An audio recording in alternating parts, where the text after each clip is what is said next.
Well, it's hard to say anything new, but I think, Stephen, no human being has ever uttered the phrase Edwardian Emersonian. I think that really is something brand new. First of all, let me begin by offering my thanks to the University of Heidelberg and to Michael Velker and to Vice Rector Pfeiffer for hosting us here during these few days for this special event.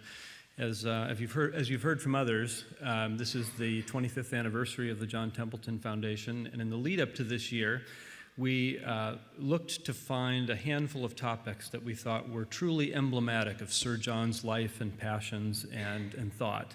And in doing that, we designed a few grant projects that would emphasize that during the 2012 year. And as a result, we've been able to launch initiatives on intellectual humility, on spiritual progress, on new frontiers in astronomy and cosmology, and others, along with this project on the science and religion dialogue, to give us an opportunity to look back at the successes that have come from research in this area, as well as to look forward to what's ahead.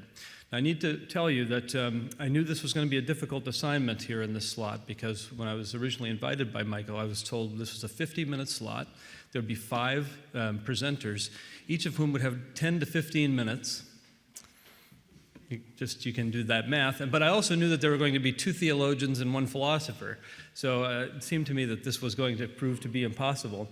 But my job here really is to tell you a bit about the foundation and its work through the 25 years. And I'm going to give myself no more than 10 minutes to do that. And wherever we are at 10 minutes, I'm going to call it to a conclusion. So the foundation was chartered in 1987 by Sir John Templeton, and it has grown very rapidly in recent years. As many of you know, Sir John passed away in 2008, and since that time, the funds from his estate have been moving into the foundation's endowment. And so we've grown from an endowment of $800 million at the beginning of 2009 to $2.3 billion in present, and likely closer to $3 billion by sometime in early 2013. We currently have 72 employees at the foundation. For some of you who've been there, but perhaps not recently, you might be surprised to learn that there are so many people buzzing around in West Conshohocken, Pennsylvania. In addition, some of you know Sir John founded 2 sister foundations that are incorporated offshore, the Templeton World Charities Foundation and the Templeton Religion Trust. The 3 foundations have 1 primary grant-making area and 7 secondary areas, and I'll say something about that in just a few minutes. The overall grant payout in the life of the foundation is just short of $700 million as of the beginning of 2012, but almost 10% of that was given out only in 2011. So the ramp up to our current level of payout has been quite steep in the last few years. We anticipate paying out in grants $100 million in the present year. We have 432 active grants, which total $375 million.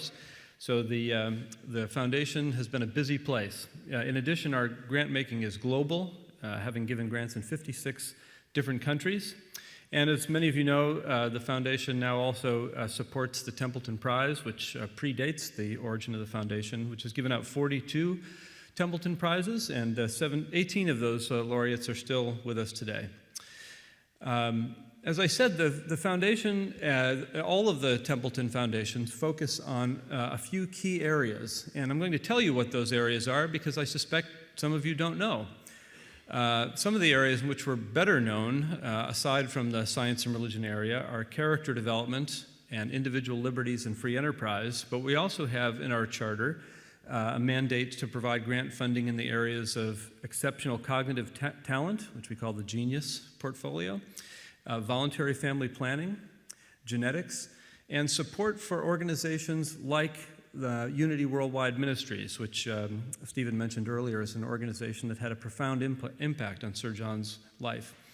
Those areas taken together might seem like they're not at all connected, but in fact, in the mind and thought of Sir John, they were connected because he saw all of those as drivers and pillars of human progress. He thought by supporting those things, human progress could be further advanced. And when we engage in grant making in those areas, our aspiration is to fund projects that bring about that end.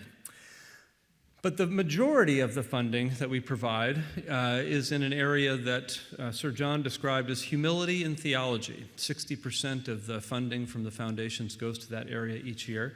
And as I've talked to many individuals, I find that they're puzzled by what humility and theology is. So they hear examples of it. Sometimes they think it's science and religion.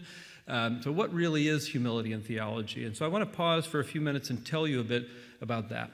So humility and theology is a phrase that was coined by Sir John, and it really refers to two different kinds of things. First of all, it refers to a cluster of topics that fit together in a certain way, given Sir John's distinctive way of thinking about the world. It also refers to a methodology. So Sir John's conception of theology, as you might gather from what you know from the work that we fund or comments like those you've heard from Stephen Post, was quite broad, and it was driven by a distinctive conception of spiritual reality where spirit and nature are intimately connected. Spirit and nature aren't distinct things as they are in the views of many philosophers and theologians today, but rather God and nature are intimately connected. And because spiritual reality and nature have this intimate, interwoven connection, science and theology aren't distinct enterprises in this way of understanding things. When you're doing science that's looking at the fundamental nature of reality, you are seeing the Spirit. You are seeing the divine. And so for him, for Sir John, theology is integrative and progressive in the same way that science is. That is, as we intake new data and information from the senses and through the scientific method, we advance not only our understanding of nature, but our understanding of God.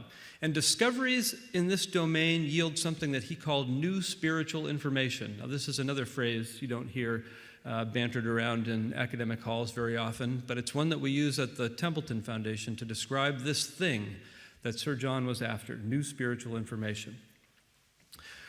Humility and theology has three different content domains, and these content domains, I hope you'll see once I describe them, are held together in part by this underlying way of conceiving of the connection between nature and God.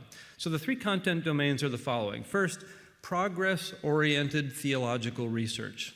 As you've heard, Heidelberg hosted one of the last projects. Indeed, I believe it was the last grant proposal that Sir John signed on theological progress. And this was a key theme for him in his funding and in his life and in his own thinking. And this is where the science and religion part of the Templeton Foundation's work is funded, through emphasis on progress-oriented theology. Secondly, we fund work on the research concerning the nature of persons and personal well-being. So this is the second facet of humility and theology. Thinking about the nature of persons. Are we physical entities? What's the relationship between mind and brain? What does human uniqueness consist in? And how do persons achieve personal well-being, both in the spiritual, moral, and physical dimensions? Many of you know we have substantial portfolio in spirituality and health, and this arises out of this emphasis within humility and theology. And the third is science that concerns fundamental laws, structures, and constituents of reality. And again, I hope now that the reason for funding work like that is transparent to you because of the way Sir John thought about the intimate connection between spirit and nature. Plumbing the depths of the natural world is a route to the divine. So when people sometimes ask me, how can there be a foundation that funds quantum physics on the one hand and theological research on the other hand? This is the answer, these three different dimensions of humility and theology that hang together. And all of these are aimed at trying to uncover ultimate spiritual reality, which, as Stephen Post mentioned, for Sir John is God as unlimited love. God as unlimited love is the ultimate structure of reality that we discern and learn about through these different content domains. In addition to the content domains, though, I mentioned that humility and theology involves a methodology, and let me say a few things about that. So first of all, the methodology is opposed to dogmatism or unreflective assumptions. And this fits in with Sir John's emphasis on humility. We often think about humility as a moral trait, but for Sir John, humility was also an intellectual trait. Intellectual humility is the sort of humility that's at the heart of humility and theology. Work in this area is also typically interdisciplinary, which is not surprising. It's the insights from multiple disciplines which come together and help us further plumb the depths of ultimate reality and to acquire this new spiritual information. And it seeks to integrate insights from different disciplines with one another. And we normally think about this, I think, as insights from the sciences informing theology. So science is a font of new information, and that has to be incorporated into theology, which is stale and static. But on Sir John's conception, the reverse was true as well. That is, there are insights in the domain of theology that lead us to look for things through the lens of the natural sciences that we otherwise wouldn't look for. So these are mutually informing disciplines, it's not just a one-way flow of information from one to the other. So how has this manifested itself in the funding of the John Templeton Foundation? Well, over the years, our funding in these secondary areas has continued to grow. In the last 5 years, we have begun to provide about a third of our funding to these other areas, character, freedom and free enterprise, and so on, with the remainder in the areas of humility and theology. And when you look at the humility and theology area, the distribution of our grants over those three domains that I mentioned, theology, persons and personal well-being, and investigation into the fundamental structures of nature, has shifted over time. So early on in the Foundation's work, the vast majority of the funding actually went to the persons and personal well-being area. Whereas currently, about 20% of the funding goes to projects in theology, 40% to that persons and personal well-being, and 40% to investigation of the fundamental structures of nature. So it's a quite balanced portfolio when you look at the humility and theology area. In addition, I mentioned that we offer grants on a global basis.